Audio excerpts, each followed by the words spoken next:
In this video we are going to talk about really important topic which a lot of people asked me to cover for a really long time, and that topic is marrying Jinn, finding a certain entity of the Jinnic race to marry. And this is a topic asked to me by many people from many different backgrounds and degrees of occult experience.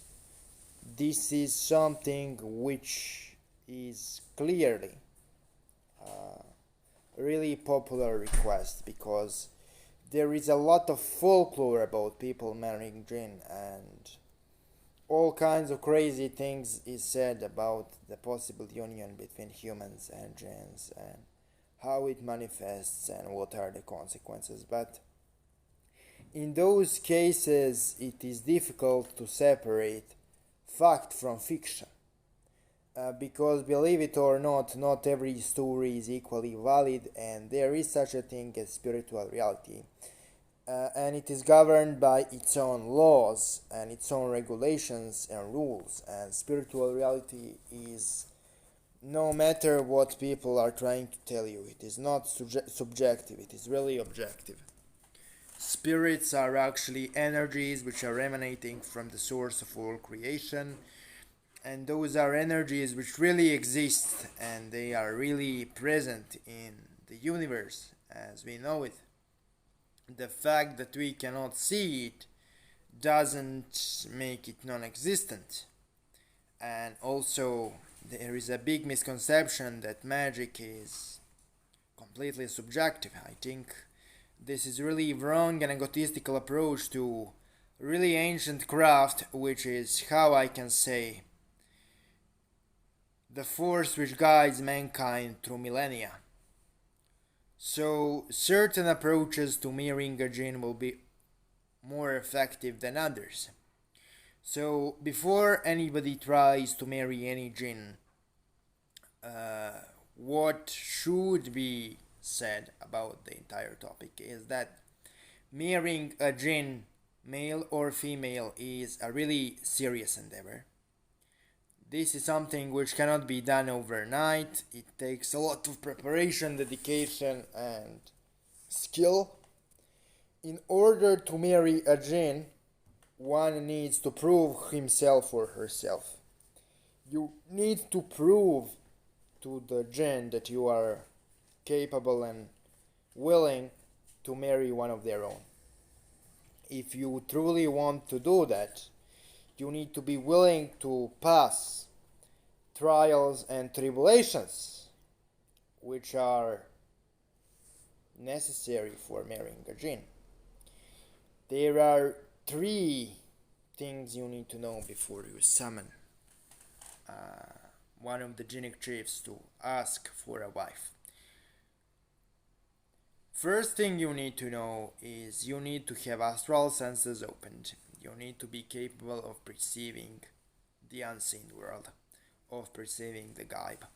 Second thing you need to know is you need to know how to make an environment suitable for manifestation of any jinn. And you need to be capable to conjure jinn to at least a degree you feel them to an extent. It doesn't have to be a physical materialization, because actual physical materialization is really difficult to achieve and it is much rarer than you think. So technically, how one can open his astral senses? I will give 3 exercises here. The first exercise is you visualize the black sun penetrating your third eye and coming out at the back of your head where the skull and neck meet. Now, when you do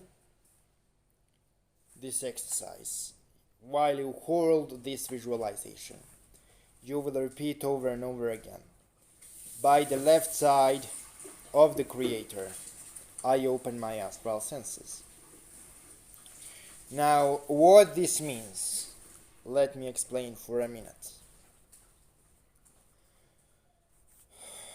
Creator is a transcendental being, beyond light and darkness, beyond good and evil. Uh, People usually venerate the light aspect of the Creator, so they venerate life-giving, nurturing aspect of the Creator because we as humans are unwilling to go out of our comfort zone, and that light nurturing energy is keeping our comfort zone intact. So everybody venerates the side of the Creator responsible for that comfort zone we have. But we as black magicians, we venerate and give reverence to the left side of the Creator. What I mean by the left side of the Creator? I mean side of the Creator which created all of those destructive spirits, like darker Jinn, like demons, like beings of the underworld. They are all manifestation and creation of the destructive side of the Creator. Everything which exists is created by the Creator and plays the agenda according to the will of the Creator. Now, when I say the Creator, I don't mean certain entity. Creator isn't an entity. Creator is a source of energy which is transcendental and transcends everything. So you cannot observe it and talk about it as if he or she or it was some other guy in the sky, Creator cannot be conceptualized, and that's the problem with modern religions. But I needed to give this short digression in order to explain the exercise for opening of the astral senses. What you are calling forth to open your astral senses.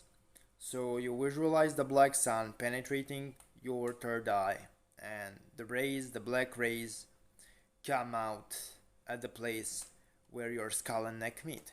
And while you hold this visualization, you recite the mantra by the left side of the Creator, by the power of the left side of the Creator. I open my astral senses. You can also use magical chant Om Garvai, Om Garvai to spin and stimulate the energy centers necessary for opening of the astral senses. Chant Om stimulates the third eye, and chants Garvai stimulates the two energy centers of the back of the head responsible for hearing spirits. Again, those are just two exercises for opening of the astral senses.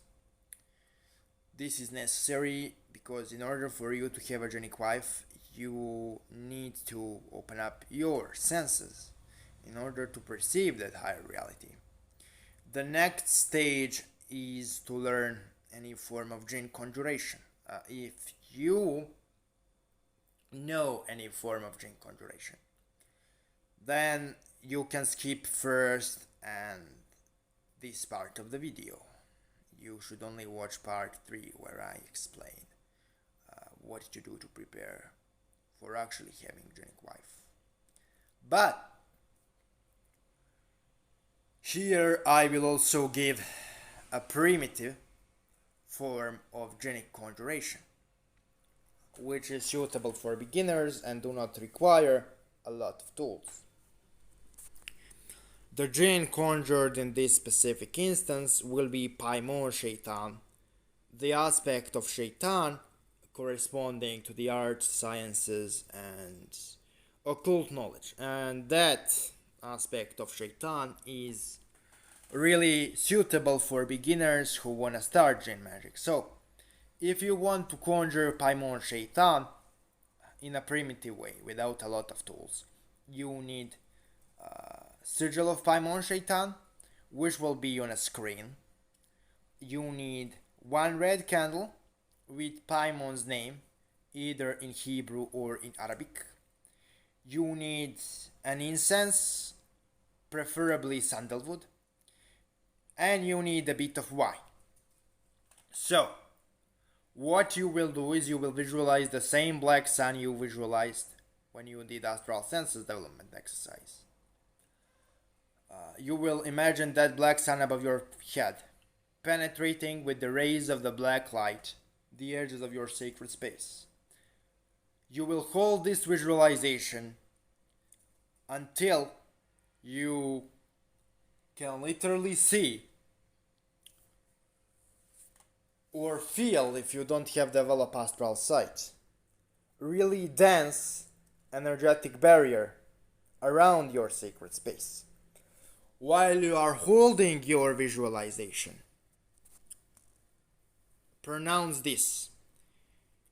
In the name of the left side of the Creator, I rise the sacred space for the dark Jinn. Magurit. And you repeat this chant and proclamation while you hold the visualization. Okay. When the energy rises, you should repeat this magical chant to call Paimon up.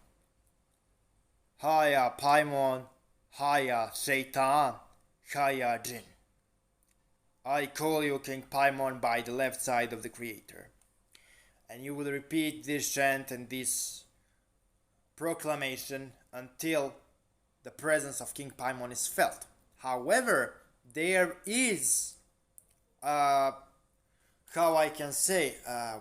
warning I need to give to the initiates. So, this is the second step of preparation for working with the Jinnic wife.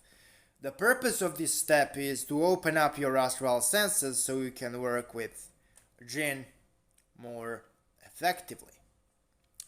So you can perceive the spirits well enough for the third part of the preparation. Before you actually start calling Paimon, really make sure that you rose your sacred space with previously described method well. Because that way you ensure that no imposters will come to your area, to your space. Now, when you manage to summon King Paimon using this methodology, what you need to do is you need to tell him that you are preparing for obtainment of the Jinnic wife, and you require of him to open up your astral senses severely so you can perceive Jinn much better in order to be capable of perceiving your wife in the future. You should repeat this procedure for 27 days in order to open up your senses well enough. Now, after you completed 27 days and after you opened up your astral senses using previously developed exercises and the conjuration of King Paimon, then it is a time for you to actually start preparation process for obtaining a wife. Preparation goes as follows. You summon Jinnic King Al-Amr for 3 days in a row to open up the gates for obtainment of the Jinnic wife. You call Jinnic King Al-Amr by any conjuration method you have.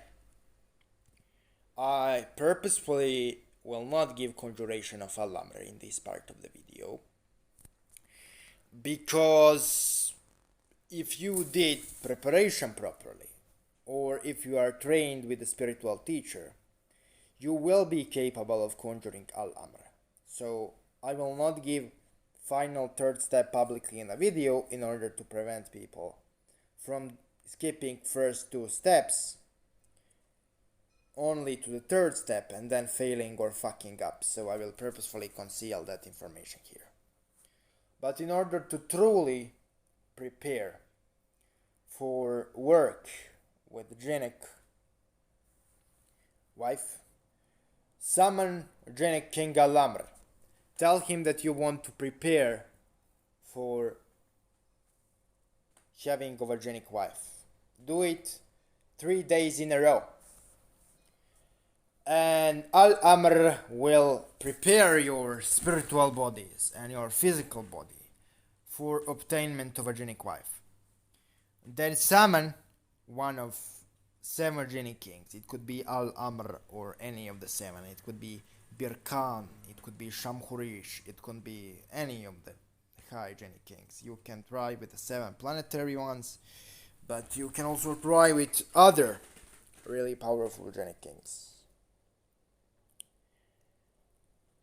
And they will give you a wife.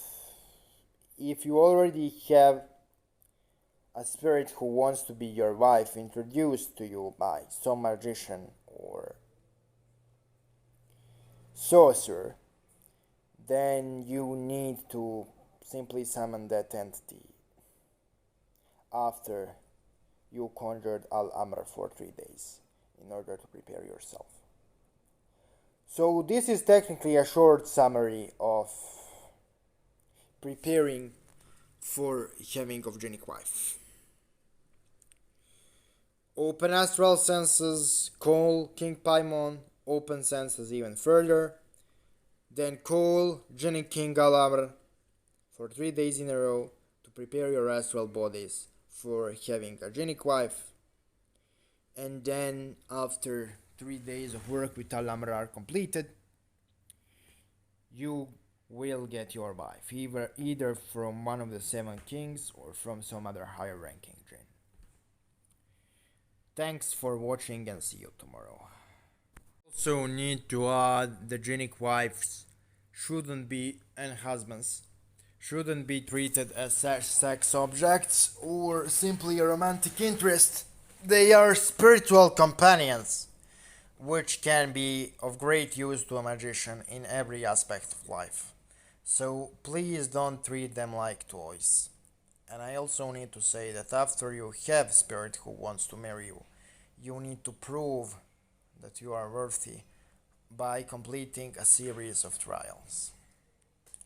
Thank you for your attention.